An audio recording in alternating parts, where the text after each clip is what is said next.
Alright, what's up guys, welcome back to my channel. Welcome to my channel if you're new. My name's Oliver. So for today's video, we have an episode recap of the Real Housewives of Salt Lake City season 6 episode 4. Pretty much we start off where the litigation lunch kind of left off. It's Angie and Lisa. They're going back and forth about Angie's salons and whether or not she owns them all or not. Lisa's just saying, you know, you own 1.5, and Angie is just like, I own 10. And then Angie says, you do French fries, I do franchise. That was good. I don't know, I really like that. I like that. Funny. Then Angie and Lisa go back and forth about Lisa's son's business, Fresh Wolf.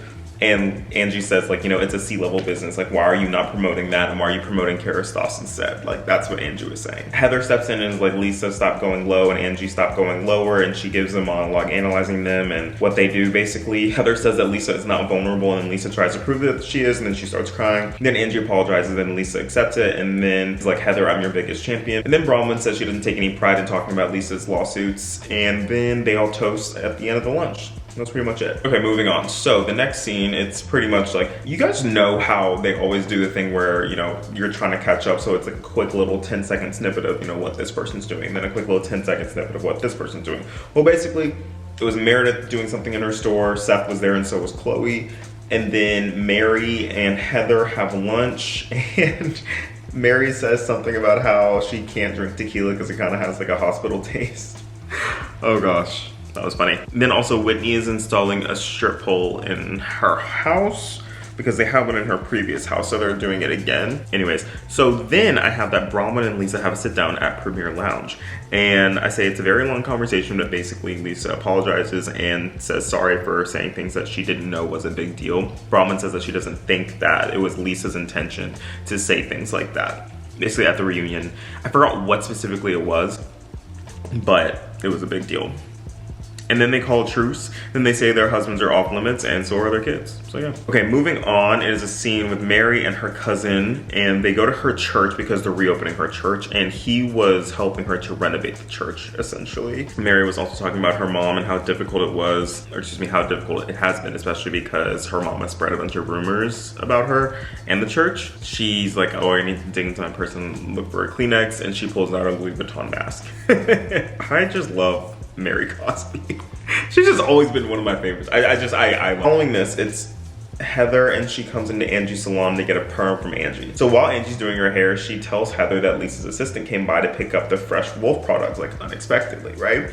And then Angie went down to go get it from storage and she wiped off the dust from them, and then Lisa's assistant said that Lisa Venmoed her $600. Then Angie pulled out her phone and saw that Lisa had Venmoed her $600, and Lisa texted her that she Venmoed her $600. And then Angie replied and said, you should have sent the $600 to people you owe money to, and Lisa was like, oh, I don't go on vacations with other people's credit cards. This was crazy, but it was also really, really funny as well. So moving on, then it's Whitney and Brittany. They go shopping for plants, and Whitney apologizes about the whole, you know, sucking comment. And then Whitney's like, are you and Jared even together? Brittany said that she and Jared are working out on getting engaged again. So that could be a possibility. Then they talk about Brittany's daughter, Olivia, and how Brittany should be doing anything for her. But she's not. She's doing anything for Jared, not for Olivia. And then I wrote in here and said, wow, Brittany is not getting it. Like, Whitney is like, girl, like she puts her hands on her shoulder. She's like, this is your daughter. You should be doing things for her, not for Jared. And it just looks like Brittany's like not getting it. It just looks like that. She could have been processing it. I don't know what's going on in her mind, but it just looks like she just was not getting it. Moving on, then it's Bronwyn and her mom. Okay, so how does it start? Basically, Bronwyn's daughter, Gwen, and the daughter's boyfriend are going out to have, you know, some little private time. And Bronwyn starts the conversation off and she's like, imagine if I, you know, did that whenever I was a kid. And this conversation was just, I'll just say disheartening, because they were basically talking about how Bronwyn's mom thinks that 20 years ago, whenever Bronwyn was pregnant, that her mom was the most hurt. Like, her mom thinks that her mom was the most hurt one. It just doesn't seem like her mom has a lot of kind of remorse as to how she treated Bronwyn. And then Bronwyn told a story about how they were at Baby Gap and Bronwyn was pregnant at the same time as her sisters. And her mom was going to buy one of her sister's daughters some clothes. The cashier had asked the mom if she was buying clothes for Bronwyn and her daughter, and she straight up just said no. But she did for her other sisters, so that was very awkward. Finally, I think this is the final scene. Angie and Meredith go and meet at a coffee shop. How interesting. So Meredith is like, okay, so what's going on?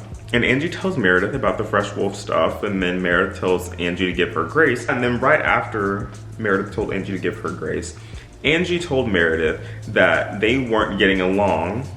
Angie told Meredith that when they weren't getting along, which, you know, past seasons, Lisa called Angie and told her to dig and do background checks on Meredith and said, oh, you should look up this date in Meredith's name and see what's out there. Meredith is like, I don't understand why she would do that, although Lisa is loyal and Angie has lied to her for 2 years. So it's hard for her to believe, but she's gonna look into it.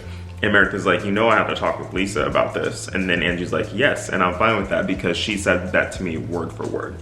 That's really messy. Woo, that's very messy, but anyways, comment y'all's thoughts down below. Thank you so much for watching this video. I hope you enjoyed as much as I did making it. Please remember, like and subscribe. I'll see you guys in the next one. Bye, guys.